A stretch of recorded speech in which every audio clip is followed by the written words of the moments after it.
상황은 이러한데 아까 잠깐 말씀해 주신 내용 짚고 넘어가야 할 것 같아요. 채팅창에서도 좀 이야기가 나오는 것 같고요.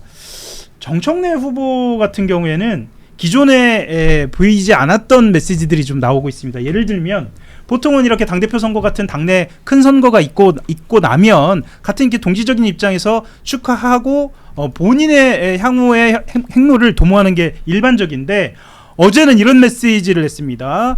김민석 후보는 당대표 선거에서는 이겼지만 그의 주장은 진 것이 많다. 이렇게 얘기하면서 본인 스스로는 더 높이 개혁의 깃발을 들고 전진해야 한다. 라고도 이야기를 했습니다. 선호투표제 이야기까지 꺼냈고요. 네. 이거 어떻게 보셨는지 여선홍 부대변인. 네. 뭐 쉬운 질문은 아닙니다. 네, 예. 뭐 심각하게 분석을 하면은 네. 정청래 대표가 뭐 선거에 대해서 깔끔하게 뭔가 승복하지 않는 느낌을 받거든요. 할 말 하겠다고 이렇게 이야기를 하시고 어제 표현 보면은 뭐 당 대표 1년 동안 하는 말 1년 동안 하면서 예. 굉장히 할 말 못 하고 있어가지고 답답했다. 그게 뭐 청와대 관련해 가지고 할 말을 못했다는 느낌으로 저는 받아들여졌거든요. 예. 그래서 이제 정청래 후보가 뭔가 쉽지 않은 뭐 예고를 한 것으로 보이고 그리고 어제 이제 그 전당대회 끝나고 나서 청와대 강유정 대변인에 따르면은 19일 날에 이제 만찬 초대했다. 그 말씀도 좀 이따 하겠는데 네. 예, 말씀 하기로 주시죠. 했는데 예. 또 지지자들 보면은 만찬 가지 말라 뭐 이런 글들도 있더라고요. 예, 커뮤니티에서 나오고 있죠. 네, 커뮤니티에서. 예. 그래서 어쨌든 이제 뭐 지혜층들이 쉽게 이제 승복을 안 하고 있는 분위기가 있는데 그거를 당대표 후보였던 정청래 후보가 껴안아가지고 같이 가는 통합 메시지를 내는 게 지금 시점에서는 맞다. 뭐 할 말 있으시거나 아니면 당의 방향성에 대해서 뭐 본인의 철학이 있다고 하면은 어쨌든 그거는 좀 이따 하셔도 되지 않나 생각이 들어요. 천천히. 네. 예. 저는 보통 정청래 대표가 갖는 정치적 입지가 굉장히 특수해서 그렇다고 생각을 해요. 그러니까 그분은 이 강성 당원들의 집합 의지를 대리하는 사람이에요. 그러니까 그러면 이 메시지를 낼 수밖에 없다. 그러니까, 뭐 이런 말씀이시기도 하네요. 정청래 대표는 개인의 뭐 매력이나 카리스마 때문에 여기까지 온 게 아니라 당원의 뜻을 가장 잘 따르기 때문에. 매력도 좀 있겠죠. 예, 그럼 그러니까 예. 그것만으로 온 게 아니라 그것만이 아니라 오히려 중요한 건 예. 당원들의 뜻을 가장 잘 따르고 이른바 그러니까 딴지 게시판으로 특징 지어지는 50대, 60대 예. 강성 권리당원들 이분들의 생각과 의지를 가장 잘 대변하고 따르고. 근데 문제는 이제 이 정청래 대표 같은 경우에는 이제 대선 주자급으로 생각되지가 않는 거예요. 일부에서는 그런 언급이 나왔습니다. 일부 네. 언론에서 직접적으로 언급이 됐는데요. 그러니까 치명적인 그건 아니라고 말씀하시는 네, 거죠? 치명적인 예. 약점들이 많아요. 말실수도 많고 또 태도에 있어서의 어떤 가볍다거나 이런 것들. 근데 어떻게 보면 이재명 대통령도 후보 시절에는 이런 말을 많이 들었어요. 근데 그것과 다른 거는 이재명 대통령 같은 경우에는 어떤 이 실무 능력, 어떤 일머리, 성과를 내는 거. 그 본인의 이슈도 있었죠. 그렇죠. 예, 당시에 뭐 기본소득부터 해서 여러 가지를 본인의 이걸로 이슈도 극복을 해 오신 분인데 예. 정청래 대표는 성과를 보여준 게 없잖아요. 그런 점에서 지금은 당원들의 뜻을 따라갈 수밖에 없어요. 예. 이건 뭐 어쨌거나 첫 번째 메시지는 그 경로에 따라서 나왔지만 네. 조용히 갈 것이다. 뭐 이렇게 보시는 거고요. 계속 이제 탐색전을 하겠죠. 탐색전을 잽을 하겠다. 날리면서. 예. 편집인 어떻게 보시나요? 저는 이게 한 가지 좀 의아한 게 예. 이게 정청래 후보도 그렇고 김민석 후보도 그렇고 다 상대방을 향해서 다 조직표라고 그래요. 지금 이제 그렇네요. 예. 정청래 후보도 이번엔 조직이 너무 셌다. 예. 계속해서 상대방을 보고 조직이라고 해서 굉장히 의아하게 느껴졌는데 이게 약간의 차이는 있는 것 같아요. 정청래 후보의 조직은 약간 자발적 조직 같은 느낌이 들긴 들어요. 이제 강성 의원 강성 이제 지지자들이 이제 알아서 이제 막 뭐 요번에 누구 찍읍시다라고 해서 그로 막 몰리고 이런 어떤 분석은 대중운동 같은 그런 성격이 있다라는 얘기도 하고요. 그런데 이게 정청래 후보 쪽에서 이렇게 약간의 이제 뭐 하는 것도 코치하는 것도 있겠지만 어떤 경우는 밑에서 올라와서 이제 하는 경우가 좀 있는 것 같고 이 김민석 후보 쪽은 이제 당권 쪽에 가까우니까 이제 아마 중앙당 그 대의원 뭐 이런 쪽을 통해서 하는 뭐 그런 식의 이제 조직 이게 전통적인 의미의 뭐 그런 차이는 있겠죠. 뭐 하여튼 그러는 건데 방금 말한 것처럼 이제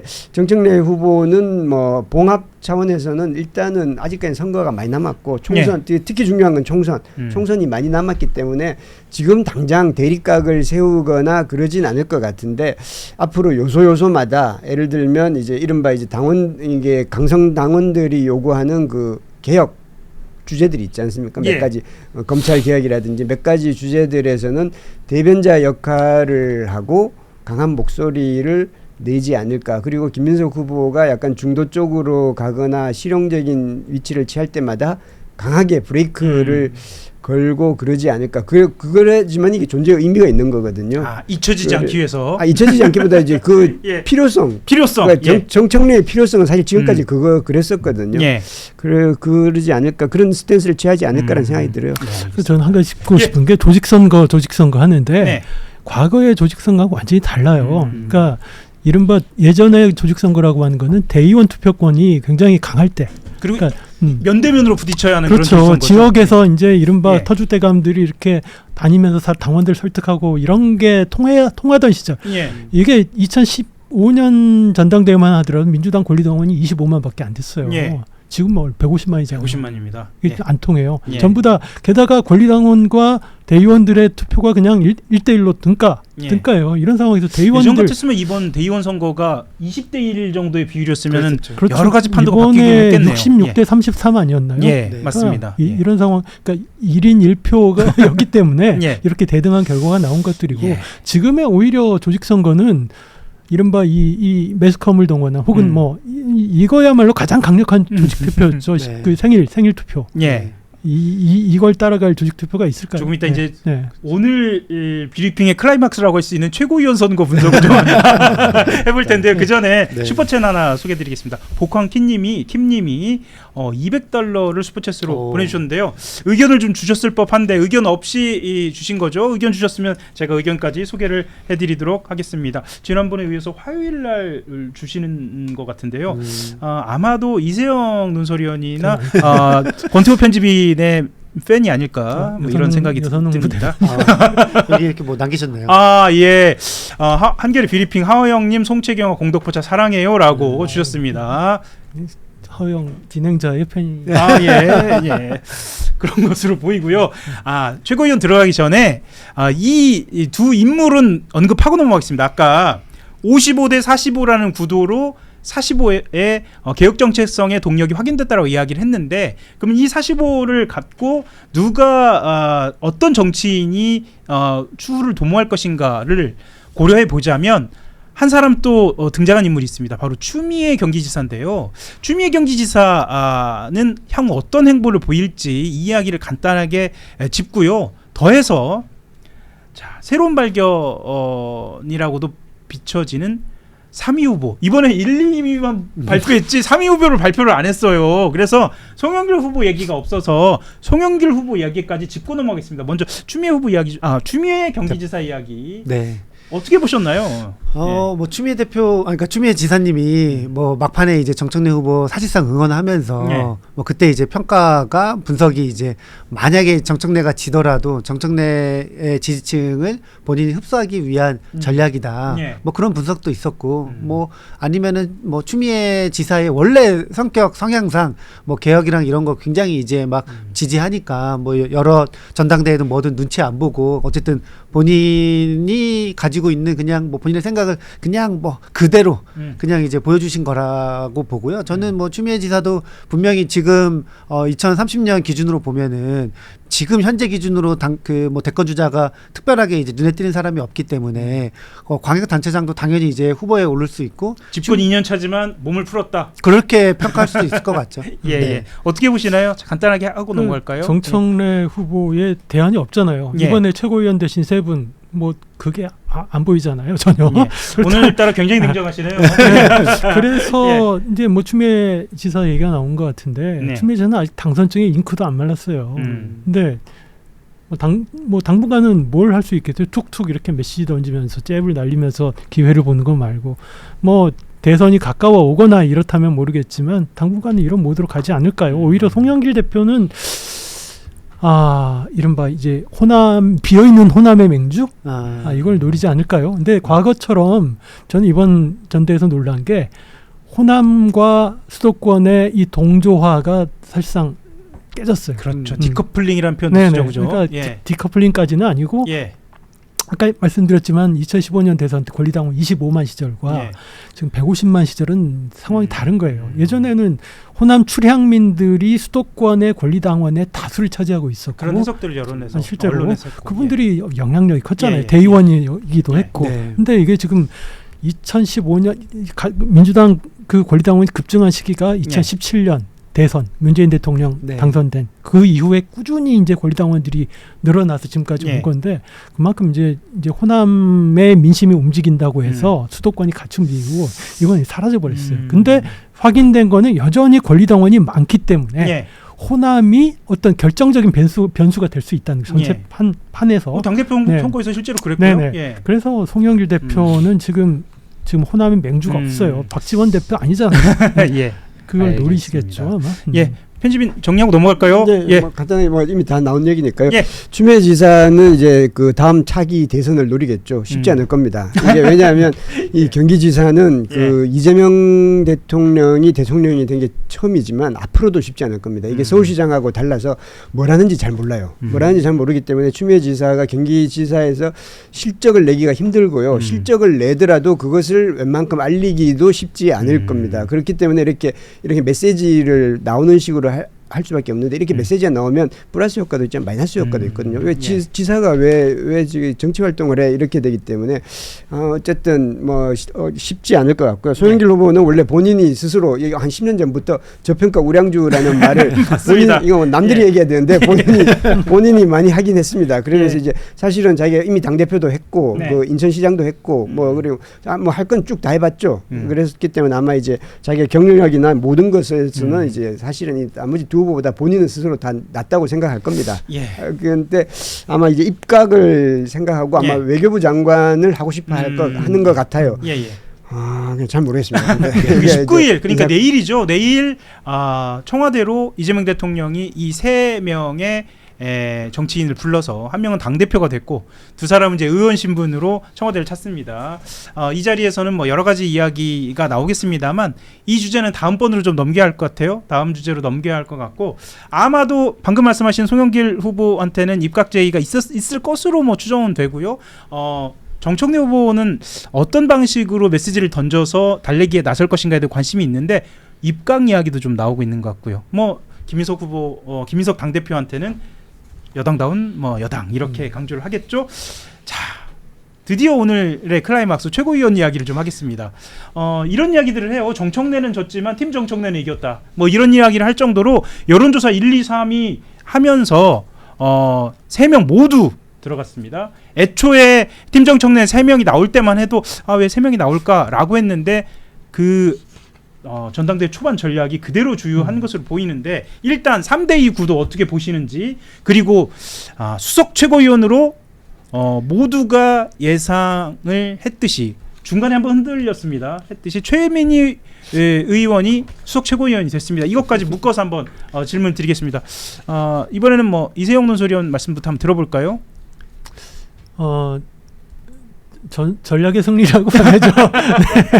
네. 조직화 전략의 승리라고 봐야 될 것 같고, 예. 뭐 또 이쪽 그 이른바 반청 쪽 후보가 5이었잖아요. 예. 마지막에 사퇴하면서 단일화를 요청을 하긴 했지만 이미 늦은 상황이었고 맞아요. 이미 대의원 투표 해봤자 그 영향을 미치기가 힘드니까 너무 늦었다는 생각이 들고 이제 사람들이 우려하는 게 이제 수석 최고위원 최민희 그리고 뭐 이성윤, 한민수 3대2가 되면 뭐 봉숭아학당 되지 않겠냐 하는데 봉숭아학당이 언제 나왔는지 기억해 보니까 이것도 2016년에 맞습니다. 예. 그때 수석 최고위원이 주승용, 예. 이른바 김한길계, 예. 그리고 그 다음이 정청래였어요. 정청래 의원이었습니다.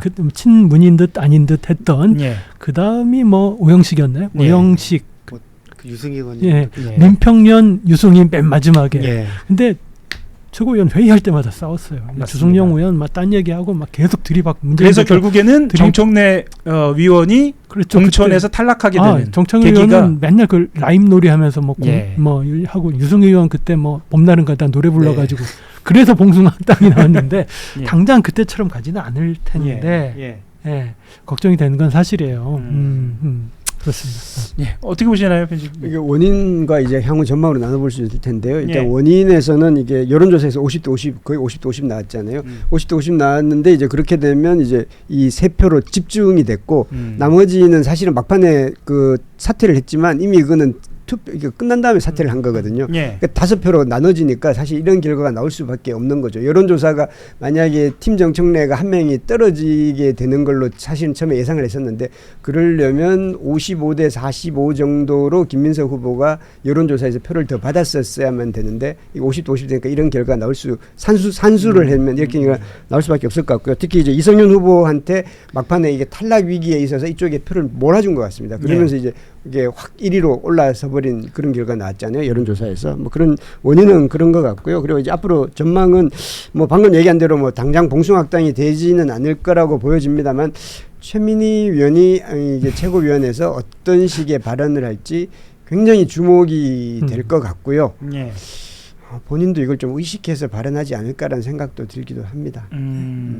어떻게 보시나요? 네, 저는 저기 그 서울 경기에서 어쨌든 저기 친천계의 뭔가 세가 확인이 됐기 때문에 뭐 지금 저는 사실은 그 반대로 예상했거든요. 서울 경기 당원들이나 지지층들이 약간 중도적인 성향이 많아서 오히려 그냥 뭐 쉽게 말하면 뉴 이재명 뭐 실용적인 뭐 이런 측면에서 그 친명 후보들이 더 많이 표가 나올 줄 알았는데 정반대였어요. 그래서 예. 그게 이제 과연 뭘까?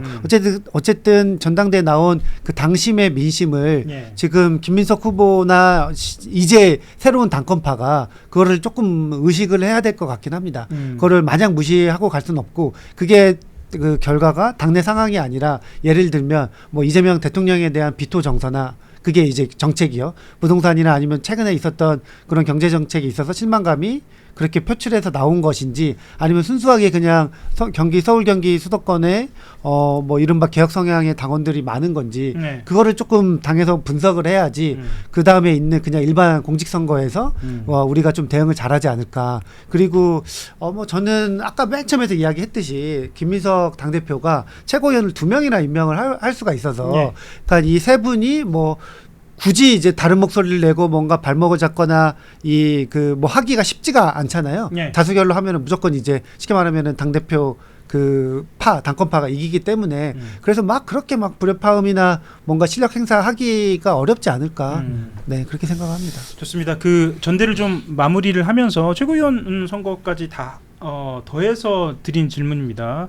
가장 인상적이었던 장면 그리고 이 전대의 승부를 갈랐던 국면 포함해서 좀 편하게 이번 전당대회 평가 한번 들어보고 다음 주제로 좀 넘어가겠습니다. 어느 분부터 좀 해주실까요? 제가 먼저 자비를 떼야 되기 때문에 예. 저는 뭐 초반에 신천지 논란이었고 저는 결정적으로 김민석 후보 쪽의 패착이었다고 보고요.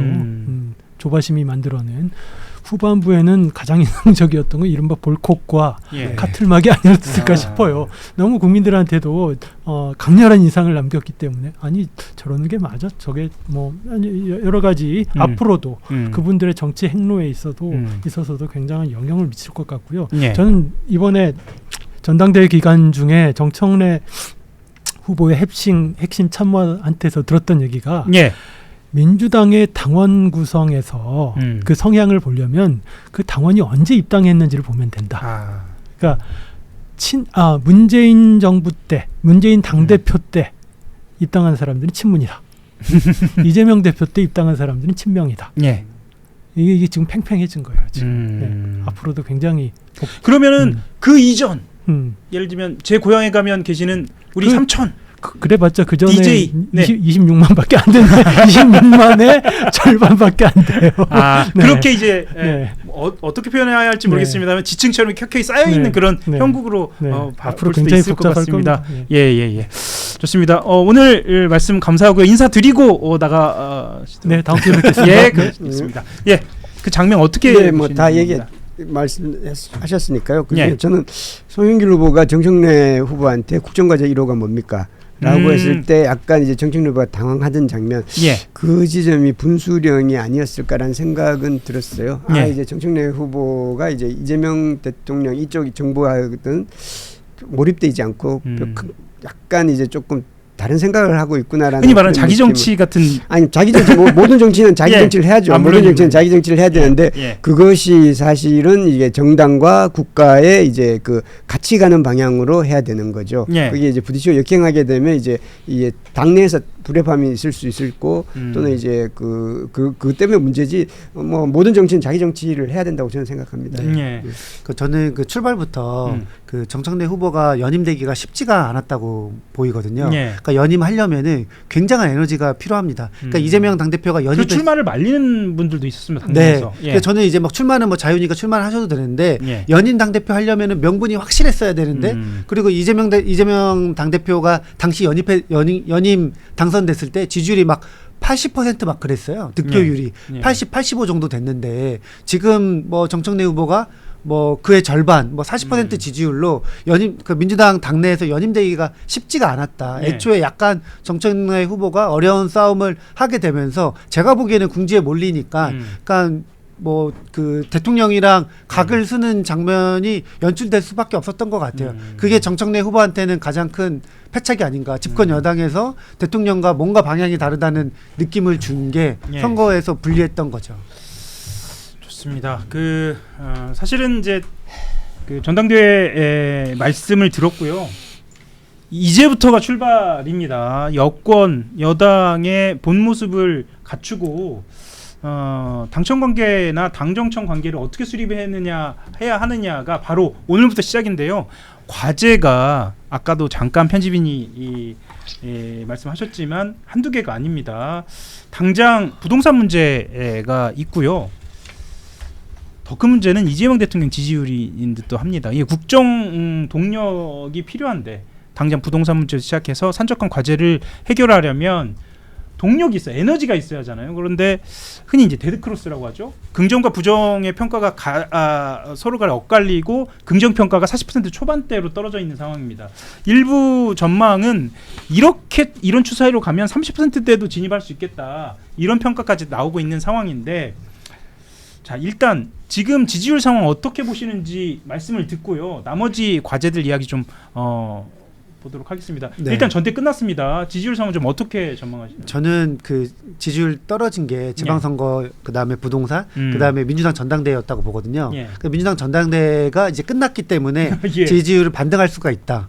근데 이제 그리고 두 번째는 세제 개편한 부동산인데 예. 이 부동산도 어쨌든 정부 안이 국민들한테 약간은 좀 반감이 있는 것 같은데 수정을 하긴 해야 되는데 정부가 수정하기에는 약간은 모양새가 빠지고 뭔가 정책 신뢰도가 흔들리는데 당에서 수정하면 그거는 별로 정부 정책 신뢰랑 상관이 없이 당이 이제 그 민심을 반영해 가지고 뭔가 수정을 잘했구나. 김민석 대표가 그런 입장을 밝히기도 했습니다만 여권 내에서는 그런 움직임이 충분히 가능하겠다. 그렇죠. 여건이 그러니까 민주당이 하면은 별로 부담이 안 됩니다. 그리고 특히나 예. 이제 세제 개편 관련해서 김민석 그 대표도 뭐 서울 지역구 의원이고 예. 그리고 그 전당대 기간 동안에 세제 개편 약간 수정을 또 시사하셨거든요. 예. 그래서 그렇죠. 이제 예. 전당대 마무리되고 부동산 세제 개편 잘 수정되면은 지지율 반등하지 않을까. 반등할 것 같다. 편집 어떻게 보시나요? 사실 쉽지는 않은 전망이긴 한데요. 예. 부동산이 특히나 좀 문제인 것 같고요. 부동산 예. 문제 때문에 지금 이제 집중 포화를 받고 있는데요.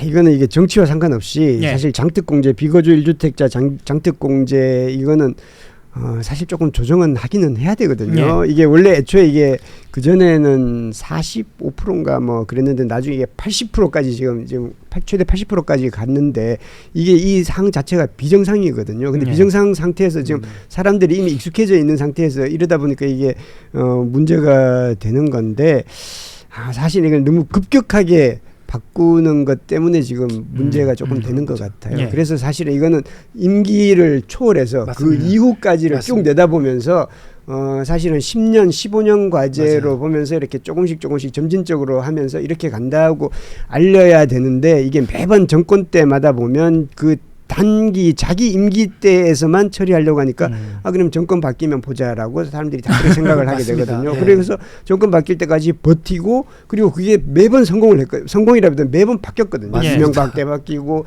윤석열 때 바뀌고 그러면 이제 이재명 때도 또 버텨보자 이렇게 되니까 이게 이 힘이 안 되는 거죠. 맞아요. 사실 장특공제를 80%씩 해서 뭐 수십억씩을 했다는 물론 이제 아주 극도로 예외적인 사례지만 이런 것 자체가 비정상적이고 이렇게 그리고 사실은 이제 비거주 1주택자 사실은 지금 현재 상태에서 보면 너무너무 억울한 게 많은데 예. 그런 디테일들을 좀 따져야겠다. 갭 투자를 막기 위한 예. 이렇게 그 고육책이거든요. 예. 그런데 사실은 이미 현재 시스템에 적응돼 있는 사람들한테 갑자기 제도를 바꿔버리면 맞습니다. 이게 보안수사권도 마찬가지고 네. 이게 사람들이 막 아우성을 치는 거죠. 그러면 이게 서서히 바꿔 나가면서 이제 그 취지를 설득하고 해야 되는 건데 그러려면 이게 2년 3년 만이 안 되거든요. 맞습니다. 그래서 이제 당청 관계 그래서 문제가 안에서 좀 더 먼 전망을 내고 빗나가서 죄송합니다. 아닙니다. 예, 여기서 예, 정리를 좀 해야 할 것 같아서요.